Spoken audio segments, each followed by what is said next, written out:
Good afternoon my dear friends. आज की इस वीडियो में हम बात करेंगे गिज्जू भाई बधेका के बारे में। गिज्जू भाई बधेगा, बधेगा नहीं बधेका, ठीक है, याद रखिएगा। और ये बीएड का सिलेबस है और इस टॉपिक को आज हम कवर करने वाले हैं। दार्शनिक विचार भी पढ़ेंगे इनके, और इसके अलावा इनके अनुसार अध्यापक की क्या भूमिका होनी चाहिए, सारी चीज़ें हमने इस पीडीएफ में ले रखी हैं। तो शुरू करते हैं इस वीडियो को। और इससे पहले आप सभी का एक बार आभार व्यक्त करना चाहूँगा कि आप लोगों का जो है, अगर बात करें प्रकृतिवाद प्रयोजनवाद, इन वीडियोज़ पे आपका भरपूर सहयोग मिल रहा है, आगे भी मिलेगा ऐसी उम्मीद करते हैं। और इसके साथ साथ आज साई इंग्लिश क्लासेस जो है 3000 का परिवार हो गया, ठीक है। 3000 यहाँ पे कंप्लीट हो चुके हैं सब्सक्राइबर, और टारगेट ये रहेगा अप्रैल के महीने में लगभग इसको 6000 पहुँचाने का। तो आपका सहयोग इसके लिए बहुत ज़रूरी है। और इसके साथ साथ अगर बात करें उत्तराखंड एलटी के लिए बहुत साथी परेशान हो रहे हैं, तो कोशिश हम कर सकते हैं। फिर से कहूँगा, मैं कोशिश कर सकता हूँ। एक इंग्लिश में एक फ्रेज कहा जाता है, लीव नो स्टोन अनटर्न, कोई कसर नहीं छोड़ना। So I am not going to leave any stone unturned, कोई कसर नहीं छोड़ने वाला यहाँ पे, ठीक है। I will try to turn each and every stone, पत्थर को भी मोड़ने की कोशिश करेंगे, लेकिन ये तो अतिशयोक्ति हो जाएगी, हाइपरबली हो जाएगा यहाँ पे, ठीक है। पत्थर को तो मोड़ नहीं सकते, लेकिन अपनी तरफ से कोशिश कर सकते हैं। गिज्जू भाई बधेगा, देखिए इसमें क्या है, इनके बारे में अगर इनके लाइफ स्पैन की बात करें तो 15 नवंबर 1885 को इनका जन्म होता है, और 23 जून 1939 में इनकी डेथ हो जाती है। सौराष्ट्र के चित्तल गांव में इनका जन्म होता है। कहाँ पे होता है इनका जन्म? सौराष्ट्र के चित्तल गांव में। सौराष्ट्र आपने सुना होगा, रविंद्र जडेजा के बारे में अगर आपने सुना हो, क्रिकेटर ऑलराउंडर रविंद्र जडेजा के बारे में, तो उनका भी वो भी सौराष्ट्र से ही बिलोंग करते हैं, ठीक है। सौराष्ट्र के चित्तल गाँव, चित्तल गांव करके है सौराष्ट्र में, और वहाँ से ये बिलोंग करते हैं, ठीक है। और तो इनका जन्म 15 नवंबर 1885 से रिलेटेड हिस्ट्री का फैक्ट आप बताएंगे, बहुत ही इंपॉर्टेंट ये सन रहा है। अगर बात करें 1939 से जो है द्वितीय विश्व युद्ध स्टार्ट होता है, द्वितीय विश्व युद्ध प्रारंभ होता है 1939 से। और इसके साथ साथ अगर बात करें 1939 से यहाँ पे है 1938 से रिलेटेड, अभी हमने एक पॉइंट डिस्कस किया था इससे पहले जो हमने वीडियो बना रखी है इंग्लिश लिटरेचर पे, जिसमें हमने ग्रीस कर्नाड का एक प्ले है तुगलक करके, उसको डिस्कस कर रखा है। और ग्रीस कर्नाड का जन्म होता है 1938 में, और लेकिन गिज्जू भाई बधेका की डेथ हो जाती है 1939 में। भूलने नहीं देंगे आपको, आप भूलने की भी कोशिश करेंगे तो तब भी आपको नहीं भूलने देंगे। तो एक चीज़ कही जाती है ना, गलती से भी गलती नहीं करनी है, ठीक। नेक्स्ट देखिए, इसी में गुजराती हैं ये, और गुजराती भाषा के लेखक महान शिक्षा शास्त्री हैं, तभी तो इनको जगह दी जा रही है, ठीक है। उनका पूरा नाम, अगर इनके पूरे नाम के बारे में बात करें, गिरिजा शंकर भगवान जी बधेगा इनका नाम है। फुल नेम इनका क्या है? गिरिजा शंकर भगवान जी बधेगा, ठीक है। गिरिजा शंकर भगवान जी बधेका इनका फुल नेम है। गिज्जू भाई बधेका इनको लोग प्यार से पुकारते हैं इस नाम से, गिज्जू भाई बधेका के नाम से इनको प्यार से पुकारते हैं, ठीक है। इनकी मृत्यु जो है 1939 में 54 वर्ष की आयु में हुई। ये एक महान विचारक और शिक्षाविद, जिन्होंने बच्चों की शिक्षा का गहन चिंतन किया। आगे देखिए, इनके बारे में कुछ इंपॉर्टेंट पॉइंट्स और हैं हमारे पास। इन्होंने बाल मंदिर नामक विद्यालय की स्थापना की।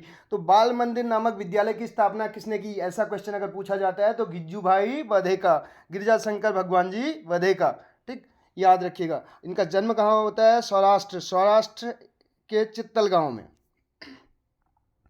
आगे अगले पॉइंट देखिए इनमें, नेक्स्ट पॉइंट की बात करें तो अपने प्रयोगों और अनुभवों के आधार पे, अपने प्रयोग और अनुभव के आधार पे इन्होंने निश्चय किया था कि बच्चों के सही विकास के लिए उन्हें देश का उत्तम नागरिक बनाने के लिए किस प्रकार की शिक्षा देनी चाहिए, किस ढंग से देनी चाहिए। तो इन्होंने जो गहन चिंतन किया, मनन किया, किस पे किया कि बच्चों का सही विकास हो, उस और वो देश के जो है उत्तम नागरिक बन सकें, इसके लिए किस प्रकार की उनको शिक्षा देनी चाहिए और किस ढंग से देनी चाहिए, इस बारे में भी इन्होंने बात कर रखी है। किस ढंग से, ढंग का मतलब है मैनर, और किस वे में टीचिंग करनी है, यानी कि किस ढंग से उनको शिक्षा देनी है। शिक्षा देने का ढंग, तरीका ही जो है क्या है, शिक्षण कहलाता है। इसी ध्येय को सामने रखकर उन्होंने बहुत सी बाल उपयोगी कहानियाँ लिखी। इस ध्येय को उन्होंने अपने सामने रखते हुए उन्होंने बहुत सी बाल उपयोगी कहानियाँ लिख डाली, ठीक है। ये कहानियाँ गुजराती 10 पुस्तकों में प्रकाशित हुई। जो इन्होंने कहानियाँ लिखी, ये गुजराती जो 10 पुस्तकों में इनकी जो कहानियाँ हैं वो प्रकाशित हुई, पब्लिश हुई। इन्हीं कहानियों का हिंदी अनुवाद जो है सस्ता साहित्य मंडल ने किया। सस्ता साहित्य मंडल नई दिल्ली ने 5 पुस्तकों में प्रकाशित किया है। तो इन कहानियों का जो हिंदी अनुवाद है, ये इन्होंने किस में लिखी थी? गुजराती में उसमें लिखी थी, ठीक है। लेकिन इनका जो हिंदी उसमें बात करें हिंदी अनुवाद जो है सस्ता साहित्य मंडल करके जो है नई दिल्ली ने 5 पुस्तकों में प्रकाशित किया है इन्हीं कहानियों में से, ठीक है। बच्चे इन कहानियों को चाव से पढ़ें और उन्हें पढ़ते या सुनते समय उनमें लीन हो जाएं, मंत्रमुग्ध हो जाएं, उसी में बिल्कुल एकदम खो जाएं। इस बात का उन्होंने पूरा ध्यान रखा, यानी कि बच्चे का अटेंशन, पूरा ध्यान उसमें ध्यान मग्न हो जाए, ठीक है।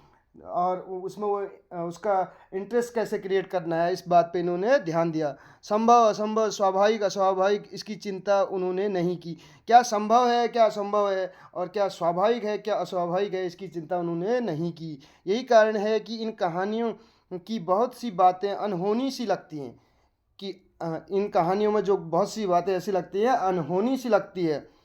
बोलते हैं ना, अनहोनी को होनी कर दे, उसी का नाम तो है महेंद्र सिंह धोनी बोलते हैं। तो ऐसे ही आप भी अनहोनी को होनी कर सकते हैं। लेकिन फिर से एक चीज़ कहूँगा, धोनी एक चीज़ बार बार बोला करते हैं, और जो मैं भी उस चीज़ पे काम करने की कोशिश करता हूँ। रिजल्ट पे फोकस नहीं करना है, हमें ध्यान देना है प्रोसेस पे, ठीक है। हमारी प्रक्रिया, अगर हमारी प्रोसेस सही होगी तो आउटपुट तो अच्छा निकलेगा ही निकलेगा। आगे देखिए, पर बच्चों के लिए तो कहानियों में रस प्रधान होता है। रस क्या होता है, प्रधान होता है। कुतूहल महत्व रखता है। ये दोनों ही चीज़ें इन कहानियों में भरपूर है। तो कौन कौन सी चीज़ें हैं, रस और कुतूहल, ठीक है। उनकी रचनाएं आनंदी कौवा, का चालाक खरगोश, बुढ़िया और बंदरिया प्रमुख करके हैं।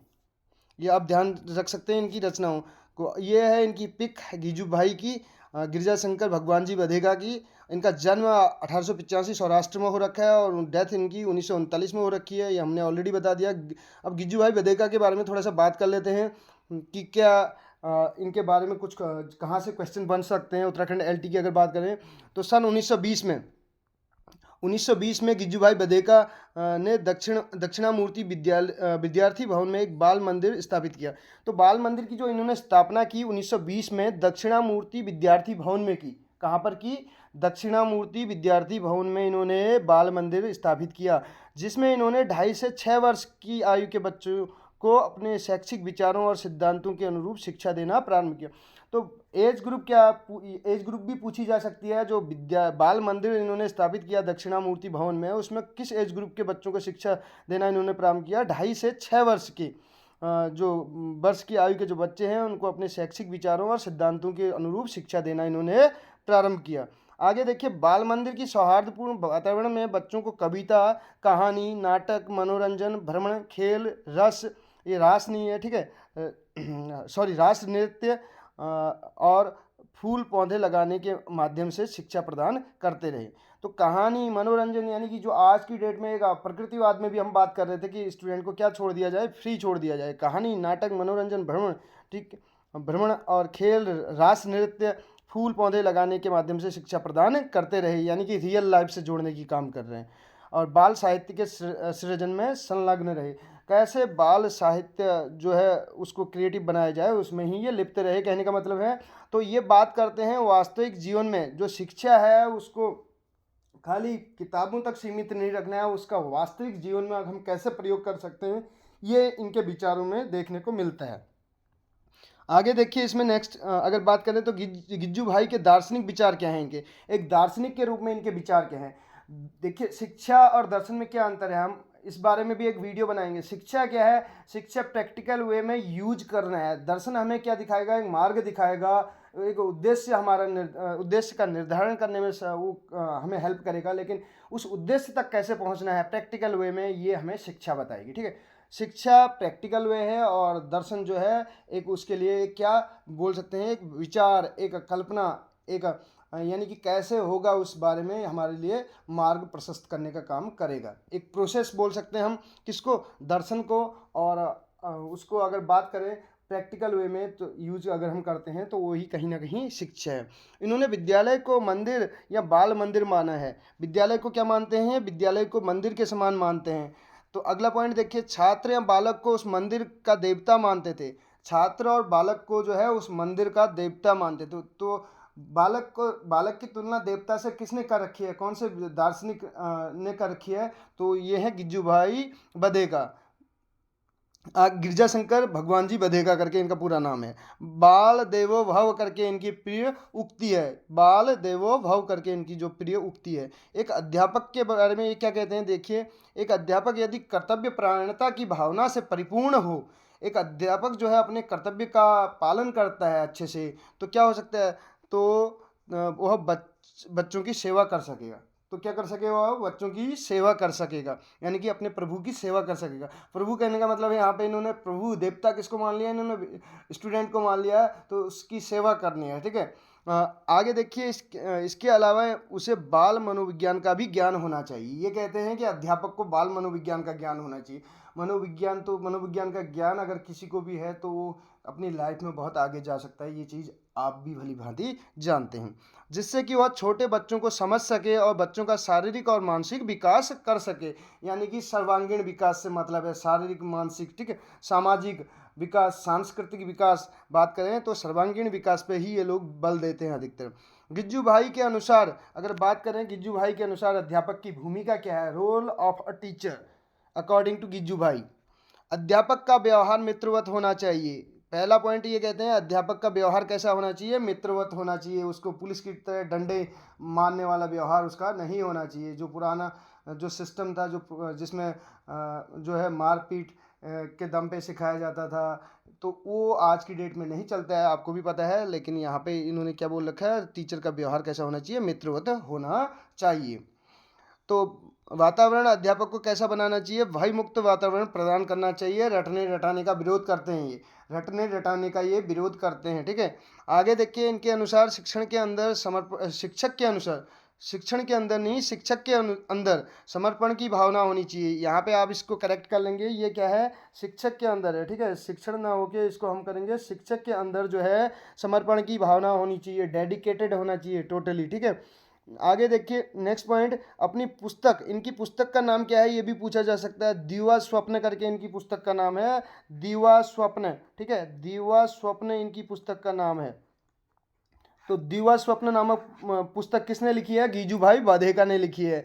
उन्होंने शिक्षक की योग्यताओं का वर्णन किया है, इसमें इन्होंने शिक्षक की योग्यताओं का तो वर्णन किया ही है। उन्होंने अपनी पुस्तक में प्राथमिक पाठशाला की भविष्य में क्या रूपरेखा हो इसको भी स्पष्ट किया है। एक तो इन्होंने शिक्षक की जो है योग्यता का वर्णन कर रखा है, दूसरा प्राथमिक पाठशाला में भविष्य की क्या रूपरेखा हो इस बारे में भी इन्होंने अपने विचार इस बुक में व्यक्त किए हैं। पाठशालाओं में बच्चों का नैतिक और शारीरिक विकास चाहते थे। ये बच्चों का कैसा विकास चाहते थे, शारीरिक और नैतिक विकास। यानी कि नैतिक विकास का मतलब है जीवन जीने की कला, यानी कि किस तरीके से हमें बिहेव करना है। नैतिकता का मतलब वो है क्या सही है क्या गलत है इसकी पहचान करना। आगे देखिए, इसी में बच्चों का नैतिक और शारीरिक विकास चाहते थे, जिससे कि वह विभिन्न दुर्बलताओं पर विजय प्राप्त कर सके।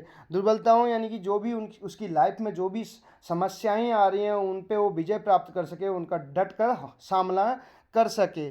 तो ये था गिज्जू भाई से संबंधित इस वीडियो में हमने डिस्कस किया। आगे देखिए, पाठ्यक्रम में क्या कहते हैं ये, पाठ्यक्रम कैसा होना चाहिए इनके अकॉर्डिंग। पाठ्यक्रम इनके अकॉर्डिंग होना चाहिए, गिज्जू भाई ने अनुभव किया कि वर्तमान शिक्षा प्रणाली के पाठ्यक्रम, पाठ्य पुस्तकें, समय विभाजन इत्यादि में कृत्रिमता है, क्या है, आर्टिफिशियलिटी है, शिक्षा में जीवन की सहजता नहीं है। ये बोलते हैं शिक्षा को किस प्रकार होना चाहिए, शिक्षा जो है खुशहाल जीवन की शिक्षा देनी चाहिए। शिक्षा में क्या, जीवन की खुशहाली होनी चाहिए, जीवन की खुशहाली पे बल देते हैं। खुशहाल जीवन यानी कि बात करें तो खुशहाल जीवन यापन की शिक्षा बोलते हैं। क्या बोलते हैं, खुशहाल जीवन यापन की शिक्षा, जीवन यापन की शिक्षा के बारे में बात करते हैं। तो शिक्षा कैसी हो जिससे खुशहाली मिल सके।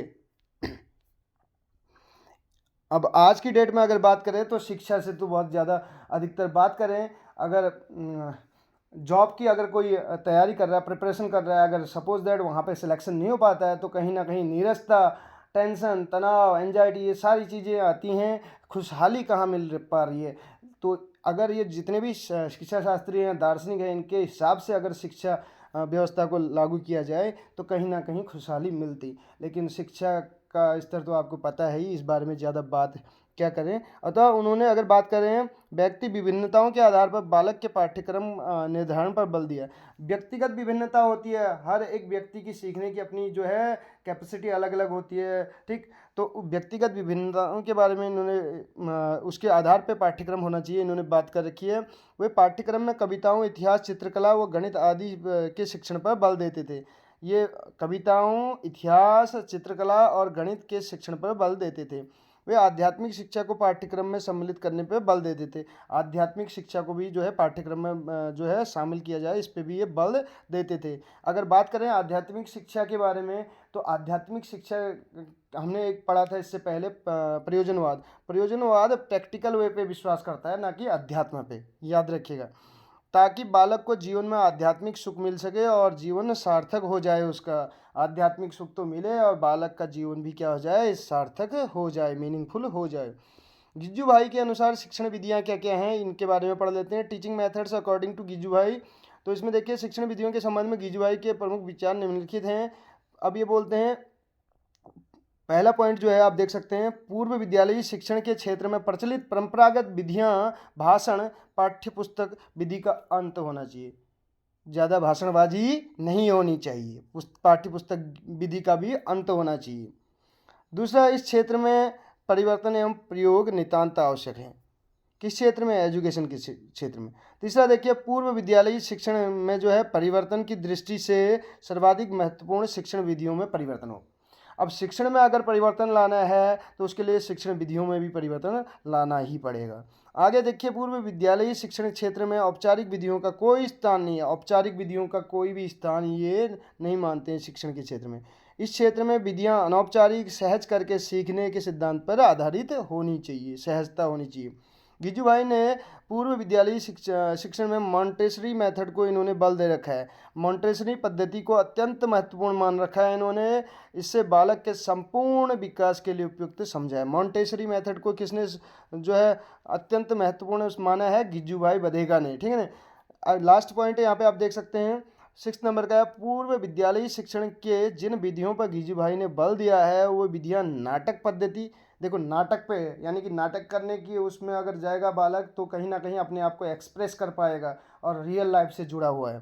कहानी सुनाएगा, ठीक है, कहीं ना कहीं अपने आप को एक्सप्रेस करेगा। भ्रमण, घूमने जाएगा तो कहीं ना कहीं वास्तविक जीवन से उसका संबंध होगा। अवलोकन यानी कि ऑब्जर्व करेगा कि क्या चीज़ें सही हैं क्या गलत हैं, ऑब्जर्व करना किसी चीज़ को। और मॉन्टेसरी पद्धति, इनको इन्होंने महत्वपूर्ण माना है, इन पे बल दिया है।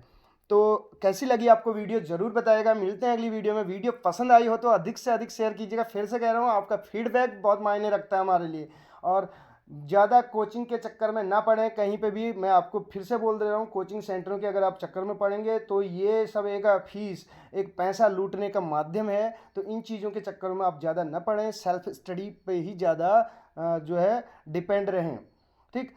कोई भी व्यक्ति आपको सफलता नहीं दिला सकता, आपका मार्गदर्शन कर सकता है, लेकिन पढ़ना आपको खुद ही है, ठीक। अगर आप चाहते हैं कि आप ये मान के चल रहे हैं कि कोई आपको आपके लक्ष्य तक पहुंचा देगा, तो ऐसा कोई भी नहीं है इस संसार में। आज की डेट में तो अगर बात करें, हर कोई अपना जो है जो अपना उसका कंटेंट है उसको बेचने की सोचता है। और उस पर अगर क्लास देखें, अगर बात करें, 1-2 क्लासेस तो आपको आपके अकॉर्डिंग मिल जाएंगी और आप झांसे में आके पूरा कोर्स परचेज कर लेंगे, फिर आपको पछतावा होगा बाद में। और स्टडी आपको खुद ही करनी है। फिर से बता रहा हूँ कि अगर आप अपने आप पे विश्वास नहीं कर सकते तो आप भगवान पे विश्वास नहीं कर सकते, और आपको अपने आप पे विश्वास नहीं है तो आप किसी दूसरे पे भी विश्वास नहीं कर सकते। Thank you so much.